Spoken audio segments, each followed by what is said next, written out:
Hi, welcome to episode 5 of the video exploration of Lewis Howe's book, The Mask of Masculinity.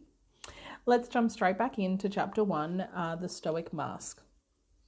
Lewis writes, Dale told me that although men and women he served with might not express their emotions openly, when things would build up to a breaking point, relationships were always there to catch you.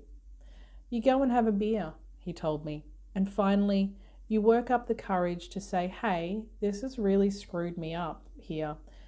That's when the friend says, yeah, I get it. And you talk about it, and there's no expectation between you. That's what a friend really is. They're not demanding of you to feel one way or feel another way. They're your pal, your buddy, and you can just say, look, this has got me up against the rails here.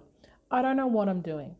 And they're not going to say, well, then clearly you're a weenie. These are wonderful conversations. I've had a few with teammates over the years. These conversations were no more than a few words sometimes, but they were what I needed. Unfortunately, these conversations are not nearly as common or as frequent as they need to be.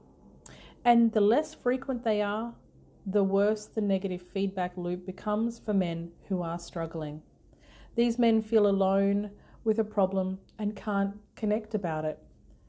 Because they can't connect, they struggle to find a solution, and so they feel more alone and the problem gets worse. Often they'll turn to the women in their life. One study found that 71% of married men in the United States selected their wives as the persons they turn to when they're feeling depressed.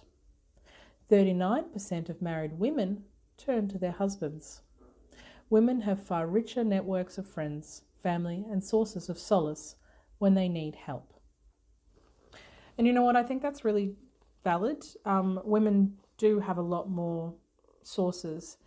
The fact that men don't is very telling.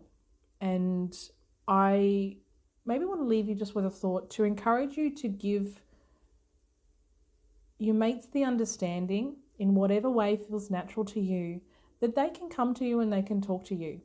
And I feel pretty confident that they're going to return the favour and say, yeah, mate, talk to me about anything, anytime. I think you guys need to have that conversation. You need to be able to say to each other, look, shit's difficult right now. I'm not coping. But until you know that you can talk to somebody else, you won't. And that's where the permission comes in. You need to give your mates the understanding that they have permission to talk to you about anything. And in this way,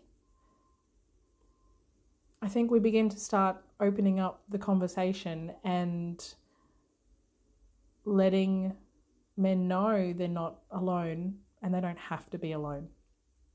What do you think? Speak soon.